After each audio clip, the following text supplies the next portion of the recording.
아합의 저주와 해결한 제목으로 말씀을 좀 전하고 기도하고자 합니다.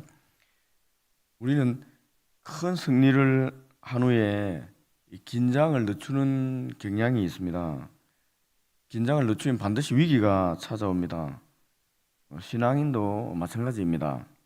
하나님 도움으로 큰 승리를 이끌어낸 믿음의 사람도 방심하면 사단의 유혹에 넘어가 인생이 비참해질 수도 있습니다. 다윗은 하나님의 도움으로 가는 곳마다 승리를 했습니다. 그가 블레셋과의 싸움에서 늘 승리하자 긴장감을 잃어버렸습니다. 그래서 암몬과의 전쟁 중임에도 다윗은 늦잠을 잤습니다. 전쟁터로 가지 않은 것입니다. 영적 게으름과 안일에 빠진 그는 목욕하는 바세바를 보고 음욕이 동해서 그녀를 불러서 간음하고 임신시켜 버렸습니다. 임신된 바세바가 걱정이 되어 결국 그는 바세바의 남편 우리야 장군을 전쟁터에 가장 치열한 곳에 보내서 죽이라고 군사령관 요압에게 편지를 써서 명령을 내렸습니다. 요압은 명령대로 실행해서 이 우리야를 죽여버렸습니다.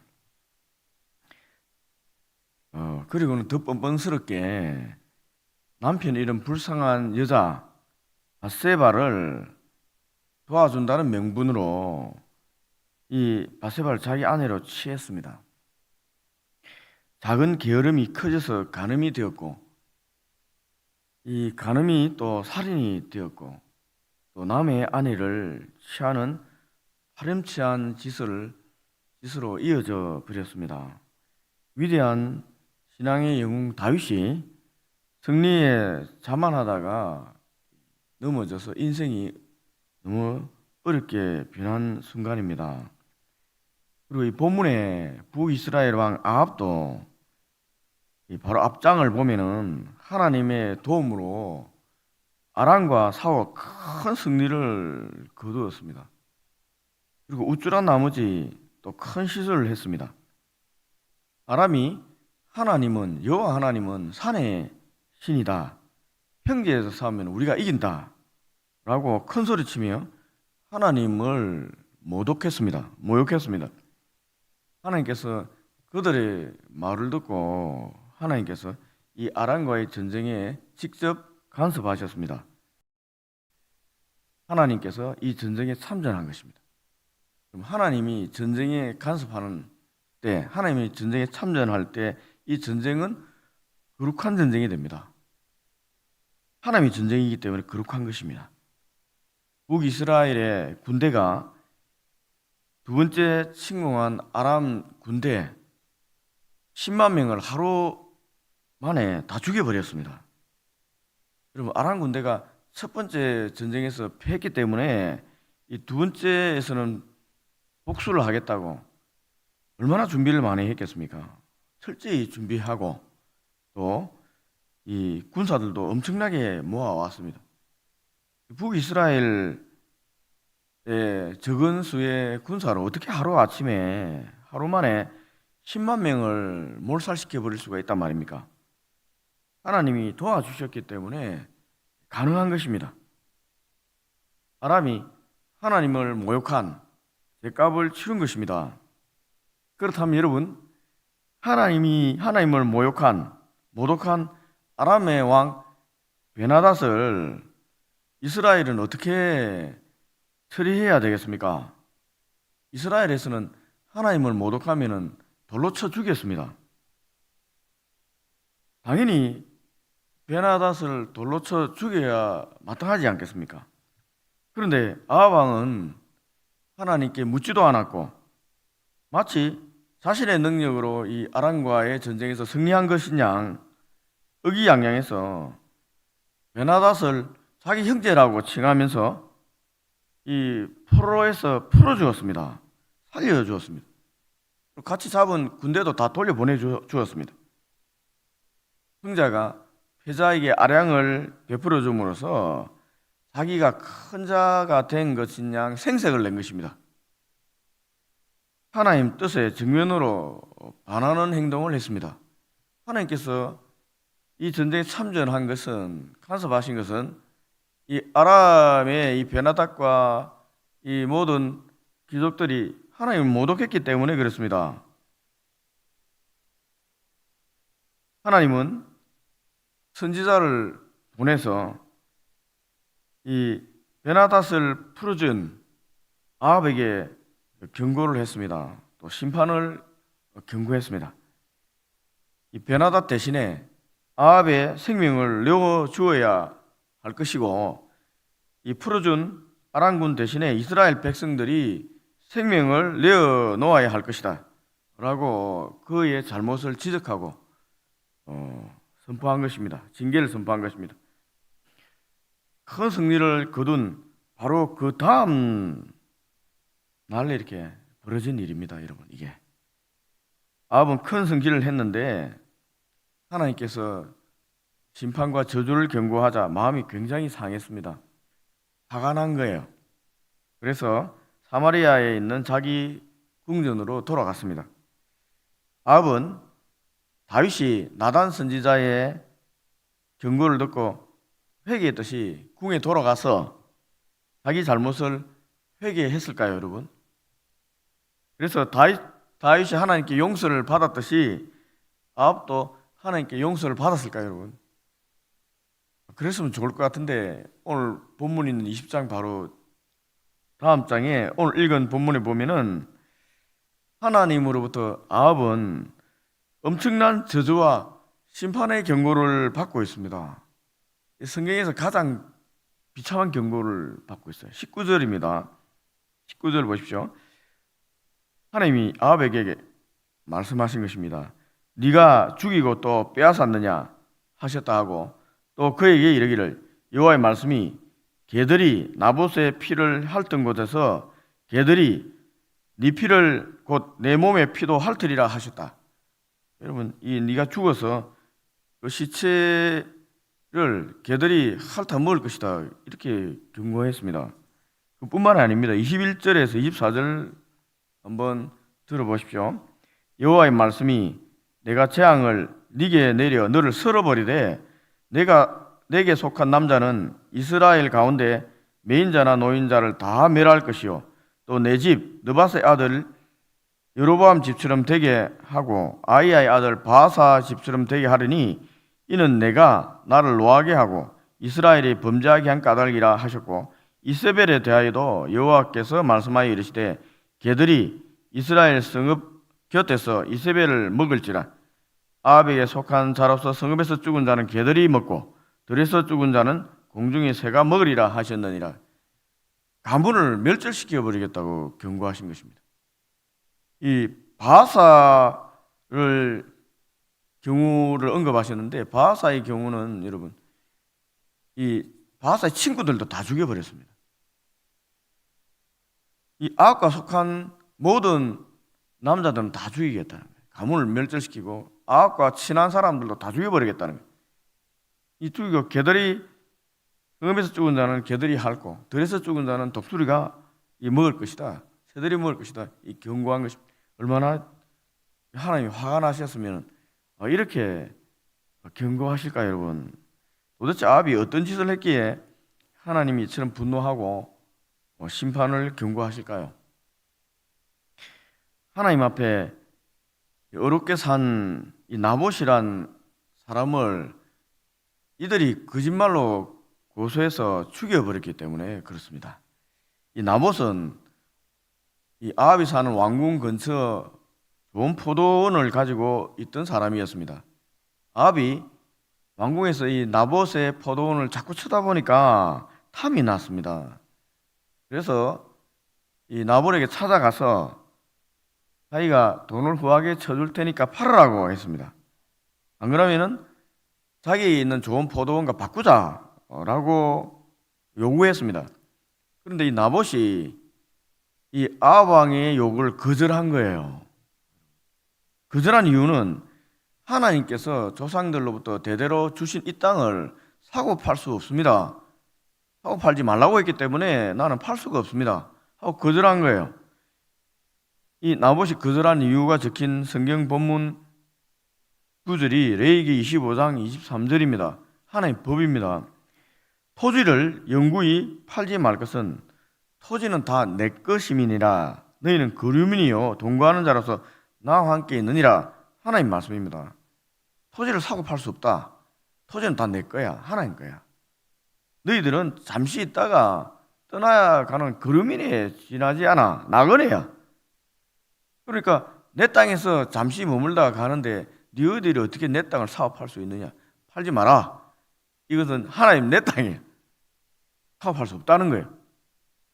이 법입니다. 하나님 법. 나봇은 하나님이 이스라엘의 참왕이다. 이것을 고백한 것입니다. 그러니 하나님 말씀 따르는 것이 더 중요하지. 인간왕 아합의 명령을 따르는 것, 하나님 말씀 앞에는 그래 중요하지 않다. 나 하나님을 따르겠다 하고 얘기한 것입니다. 대단한 믿음입니다. 하나님 말씀이라고 얘기하자 아합은 일순 두려움이 생겨서 뒤로 물러갔습니다. 하고 싶은데 자꾸 탐이 나는데 하나님 말씀을 내세우고 하나님이 하지 말라 했기 때문에 안 합니다 라고 하니까 그래도 이스라엘 왕이니까 자기가 하나님 말씀이라니까 좀 두려워 뒤로 물러난 거예요.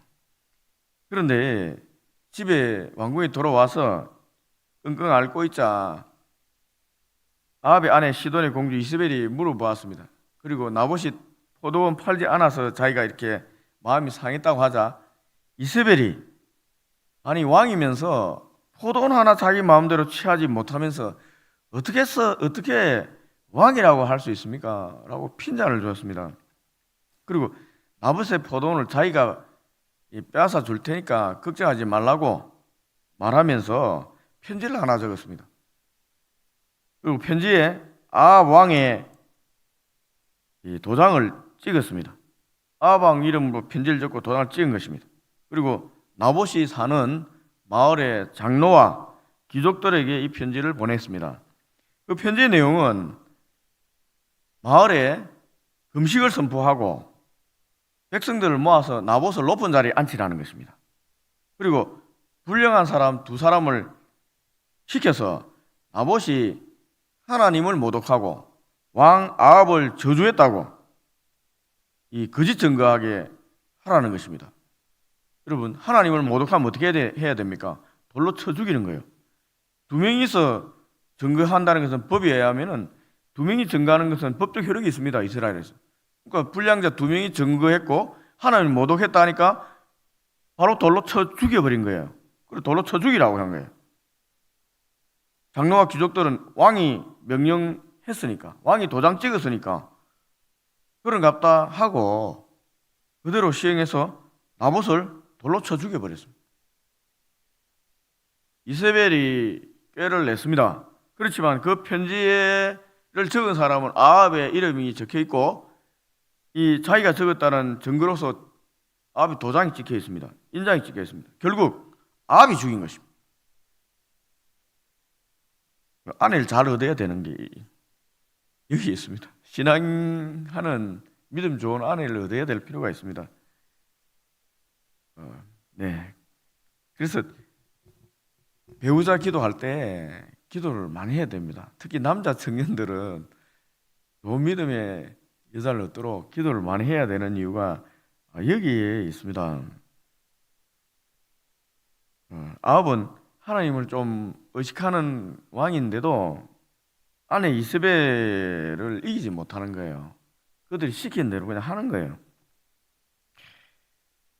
여러분 진짜 돌로 쳐 죽여야 할 사람은 살려주었습니다. 이 아합이 하나님을 진짜 모독한 아람 왕 베나닷은 살려주었고 하나님을 신앙하여 하나님 말씀을 지키고자 한 이 의인 나봇을 돌로 쳐 죽인 거예요.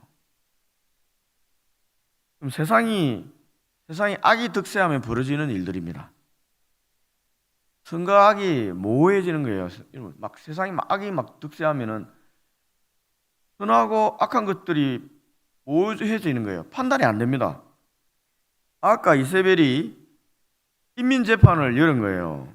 그리고 두 거짓 증인 세워서 의인 나봇을 죽였습니다. 그런데도 참석한 모든 백성들이 침묵했습니다. 아니, 저 거짓말이다 얘기해야 되는데, 이 장로들, 귀족들은 거짓말인 거 알고 있잖아요. 아무 말 안 했어요. 이 인민재판입니다. 대중은 힘 있는 자들 편에 서기를 좋아합니다.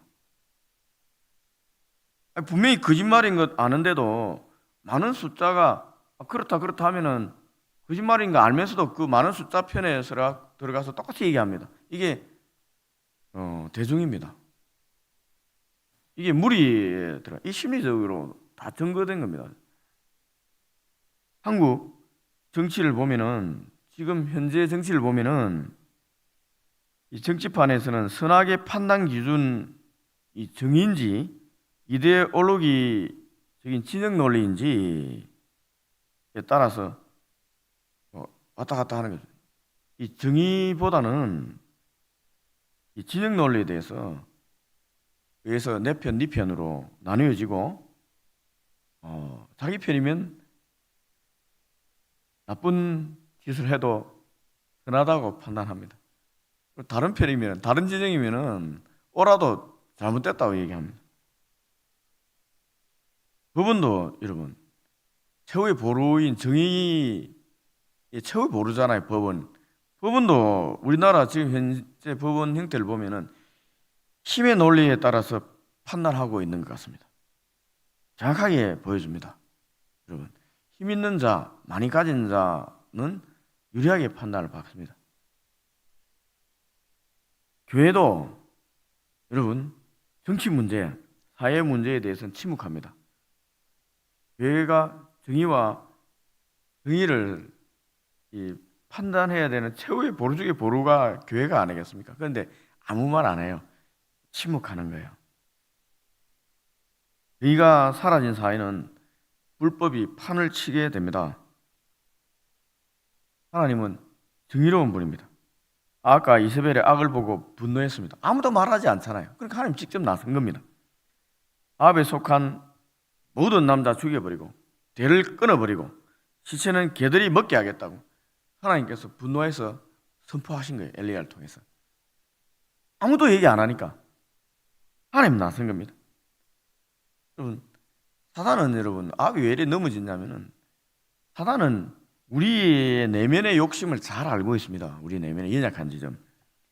그래서 우리의 욕심이 조금이라도 보이면 사단이 가진 욕망이 불러서 사정없이 우리를 막 찔러댑니다. 사단의 욕망의 뿔에 찔리면 우리 이성이 마비됩니다. 하와가 사단의 욕망의 뿔에 찔리자 하나님께서 먹지 말라고 한 선악을 알게 하는 나무 열매를 보았습니다. 보니까 뿔이 찔렸잖아요. 욕망의 뿔에.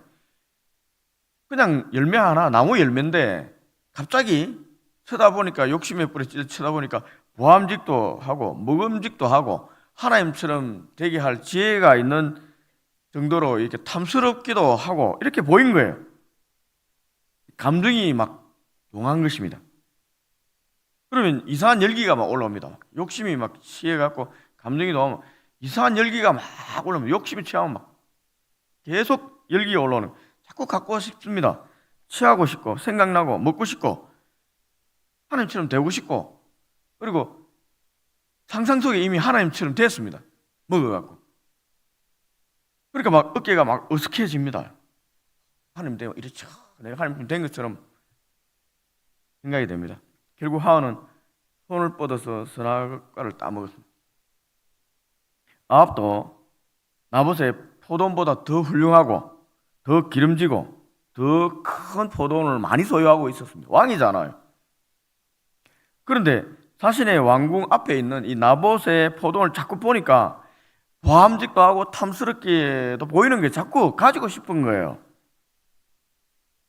남의 떡이 좋아 보인다고 나봇의 포도원이 자기 것보다 자꾸 더 좋아 보이는 것입니다. 사단이 그 마음에 욕망의 뿔로 사정없이 막 찔러댄 것입니다. 이 자기 아내 이세벨의 악한 행동, 악한 꾀를 알고도 모르는 척하면 동참해버린 거예요. 사단이 우는 사자처럼 삼킬 자를 찾고 있습니다. 우리도 작은 틈을 보이면은 사단은 우리 목덜미를 뭅니다. 그리고 죽을 때까지 놓아주지 않습니다. 아합은 사단의 목덜미에 물렸습니다.